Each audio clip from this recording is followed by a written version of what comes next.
안녕하세요. 선한투자연구소의 뉴망입니다. 2020년 12월 7일 월요일 선투연 뉴스브리핑 시작하겠습니다. 첫 번째 한국경제신문입니다.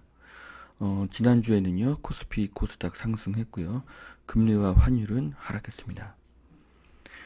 첫 번째 기사입니다. 중국 이번에는 OLED 인재 빼가기 S사와 L사 출신의 억대 연봉을 제시하면서 LCD 반도체에 이어서 OLED 인재를 노골적으로 영입을 하고 있다고 합니다.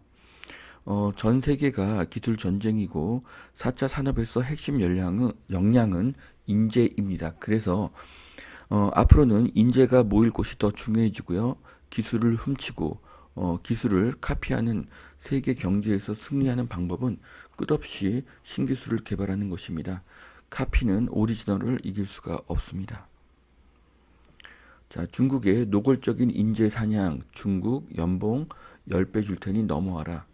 한국을 밟고 OLED의 종주국이 될 것이다. 자, 위에 그래프를 보시면요. 2025년에 OLED 시장에서 중국의 점유율이 한국을 따라잡을 것이라는 그런 예상이 있습니다. 하지만 한국이 새로운 기술로 격차를 더 벌릴 수도 있습니다. 네. 자, 환율 하락 비상에 걸린 기업들 환율 1130원대가 손익분기점인데 원화 강세에 속타는 수출 기업들 네, 급격한 환율 하락이 내년 수출의 복병이 될 것 같습니다. 그래서 반도체, 가전, 철강, 선박, 석유 제품, 무선 자동차, 화학공업에서 1133원에서 1159원 이 정도가 손익분기점이 된다고 합니다. 그렇기 때문에 지금 1100원 이하로 떨어지게 되면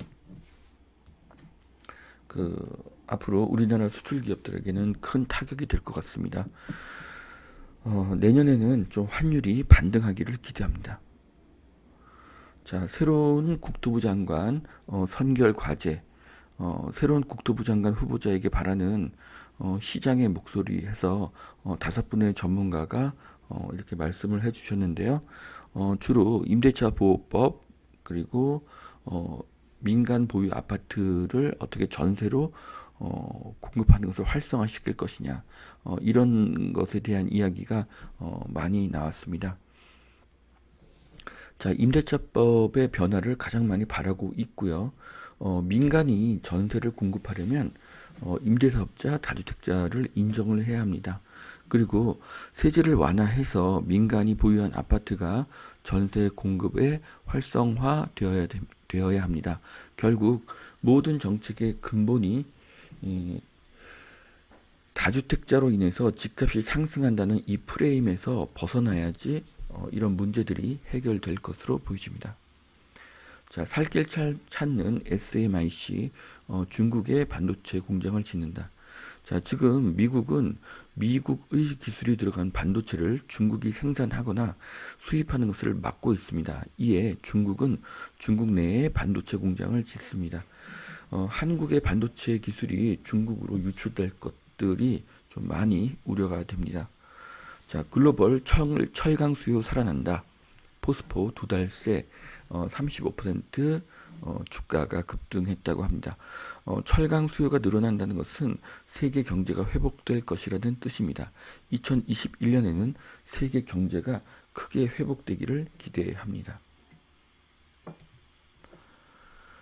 60세 미만 공시가 20억 이하 1주택자 공동 명의가 절세에 유리하다.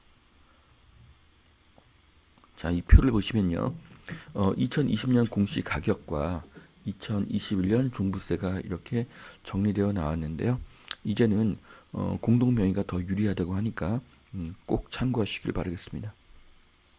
성남, 부산, 울산 전매 제한 풀리는 분양권 큰장 연말에 막차를 타자. 네, 요즘에 분양권이 많이 인기인 것 같습니다. 분양권은 뭐 새 아파트로 갈 수 있는 아주 좋은 방법이기 때문이죠. 새 아파트에 대한 희소성이 늘어날수록 분양권의 가치도 상승하고 있습니다. 자, 인천 백석동 검암역 로얄시티 푸르지오 조감도입니다. 어, 4,800세대고 초고층 한 50층 정도로 보이는데요. 점점 아파트의 모습이 주상복합과 닮아가고요. 여러 가지 편의시설들이 늘어나는 것으로 그렇게 보여집니다. 자, 고양 지축력 전용 84가 10억, 은평 뉴타운보다 더 비싸다. 자, 이제 그 서울과 경기의 경계가 모호해지고 있습니다. 특히 서울과 근접하면서 주변 인프라가 더 좋은 곳은 서울의 집값을 초월합니다. 그 이유 중 하나가 교통의 발전입니다. 교통이 점점 발전을 하면 서울에서 서울로 이동하는 시간보다 경기에서 서울로 이동하는 시간이 더 적게 걸리는 지역이 늘어나기 때문이죠. 자, 그런 곳에 주거 환경 또한 우수하다면 서울의 집값을 능가할 가능성이 높습니다. 자, 105층 마천루의 꿈을 접고 두 개의 탑을 짓나 현대차 그룹 삼성동 GBC 높이 때문에 고민을 한다고 합니다. 당초 최고 높이 569m, 국내 최고의 높이죠. 그리고 105층까지 이렇게 계획을 세웠고요. 2026년도 하반기 완공을 예정으로 잡았었습니다. 그런데 투자비가 3조 7천억이라고 하네요. 자, 이것을 105층 1개동으로 짓는 것보다 70층 2개동이나 50층 5개동으로 짓는 것이 비용이 훨씬 더 저렴하다고 합니다. 그래서 현대차는 지금 GBC 건물의 높이를 두고 실용성과 상징성에서 갈등을 하고 있습니다. 문제는 비용인데요. 그 3조 7천억이라는 금액이 현대에게는 부담으로 느껴지는 것 같습니다. 자, 중남미 최대 전시회에 간 LG 올레드 갤러리 TV입니다. 여기 사진을 보시면 이 벽에 붙어 있는 TV를 보실 수가 있는데요. 굉장히 얇고, 네, 그리고 굉장히 화질이 높은 그런 TV를 지금 세계 최고의 품질의 TV를 LG가 이렇게 수출하고 있습니다. 네, LG가 굉장히 자랑스럽게 보여집니다. 자, 평일 고객이 더 많다. 교회 아울렛 코로나 특수. 네, 지금 여주 프리미엄 아울렛 사진인데요. 네, 아무래도 코로나가 이렇게 장기화되다 보니까 실내의 백화점이나 해외 여행을 가기보다는 이렇게 국내의 그 교회형 아울렛에 많은 사람들이 모이는 것으로 보여집니다. 내년에는 코로나가 극복이 되면 이렇게 보복적인 소비가 늘어나고 보복적인 해외 여행이 늘어날 가능성이 굉장히 높다고 그렇게 생각이 됩니다. 자, 유튜브가 뜨니 도우미 산업 급팽창을 하고 있다고 합니다. MCN이라고 다중 채널 네트워크인데요. 여러 가지 유튜브들을 이렇게 도와주는 그런 비즈니스라고 합니다. 네, 앞으로도 계속될 트렌드로 보여집니다. 자, 집을 소유하는 심리는 왜 생기나? 네, 그래서 서울대 심리학과 교수님이 그 문제에 대해서 기사를 써 주셨는데요. 집은 의식주 중에 하나죠. 네, 그래서 주거에 대한 그 불안감은 어떤 우울감이나 스트레스하고도 관련이 있다고 합니다. 집이 없으면 주거가 불안하고요. 2년 후, 4년 후에 전세가와 월세가가 얼마나 오를지 또 알 수가 없습니다. 뭐 언론이나 뭐 유튜브 일부 유튜브에서는 집값이 내릴 것이라고 말을 하지만 실제로는 계속 오르니 불안감이 증가하게 됩니다. 자, 그래서 누구나 자기 집을 소유해야 하고 정부는 무주택자가 집을 소유할 수 있도록 그렇게 도와야 합니다. 자, 두 번째 매일경제신문 보시겠습니다. 9억 이하 주택도 주택담보대출을 조인다고 합니다. 자, 이렇게 주택담보대출을 조이는 것은 수요를 억제하는 그런 정책입니다. 네. 뭐 부채를 관리하는 것은 좋지만 집을 사기 위한 대출을 줄이면 오히려 서민들이 더 힘들어집니다. 서울에서 9억 주택은 평균 이하기 때문에 대출을 늘려주는 것이 옳다고 생각을 합니다. 삼성전자 글로벌 전략회의 초격차 내년에 더 벌린다. 예. 7세대 낸드, 3세대 나노, 갤럭시 S21 등 내년에 박사급 채용을 더 늘린다고 합니다. 기술 전쟁의 시대에서는 초격차가 유일한 답이고요. 초격차를 이루기 위해서 필수 조건은 인재입니다. 그리고 인재가 모일 수 있는 연구 단지가 필요한 것이죠. 자, 부동산 투자는 이런 인재가 모이는 곳에 하여야 합니다. 자, 사치품에서 필수품으로 세 가지 신가전이 일상이 됐다. 세 가지 신가전은 식기세척기, 의류건조기, 로봇 청소기입니다. 식기세척기, 의류건조기, 로봇 청소기를 써본 사람은 그 편리함에 놀라게 되는데요. LG와 삼성이 생활가전을 세계에서 가장 잘 만들고 있죠. 그래서 미래가 더 기대가 됩니다. 자, 휴대폰 반전 노리는 LG 롤러블 폰을 개발해서 내년 3월에 출시를 한다고 합니다. LG의 롤러블 폰은 굉장히 혁신적이고요. 내년 3월에 시장에서 좋은 평가를 받아서 LG가 핸드폰 시장에서 2등으로 부상하기를 기대합니다.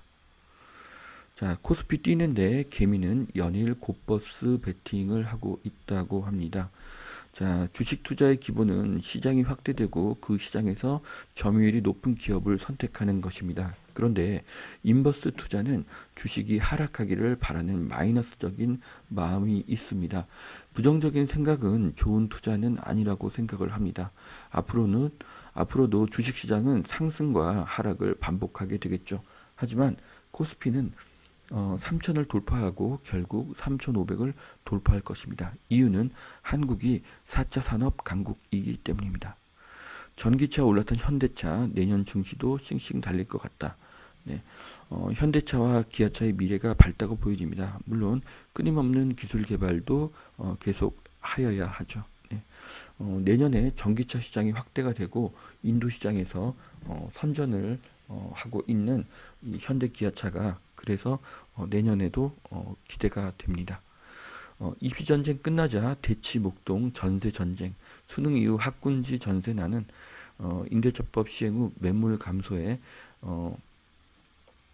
전세가가 20억, 10억을 돌파하고 있다고 합니다. 네, 학군이 좋은 강남의 전세가 상승이 더 많이 상승하는 것이 보여지고 있습니다. 인기 지역의 전세가가 끊임없이 오르고 있고요. 전세의 공급이 늘어나지 않는다면 전세가의 상승은 계속될 것입니다.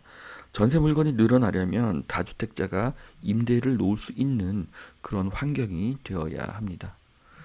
자, 월세 세액공제 확대 없던 일로 후임 장관이 해결할 몫이다. 네.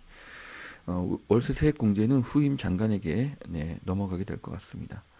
위례 반값 공공분양 등판 이번 주에 9,938가구 청약을 한다고 합니다. 반값 공공분양도 좋지만 분양 자체가 늘어나야 합니다. 분양가가 제한이 되면 건설사는 두려워서 집을 지을 수가 없기 때문입니다. 3기 신도시 종합정보포털 오늘부터 청약 정보를 강화한다고 합니다. 3기 신도시의 정보 사이트가 개편이 되었기 때문에요. 3기 신도시에 관심이 있는 분들은 방문하셔서 많은 정보를 얻으시길 바라겠습니다. 자, 코스피가 2,700을 돌파하고 이번에는 3,000을 돌파할지 많은 분들이 기대를 가지고 있는데요. 드디어 3,000포인트에 도달할 수 있을 것으로 예상이 됩니다. 자, 여기까지 2020년 12월 7일 월요일 선투연 뉴스 브리핑 마치겠습니다. 오늘도 투자에 도움이 되시길 바라고요. 오늘도 행복한 하루가 되시길 바라겠습니다. 감사합니다.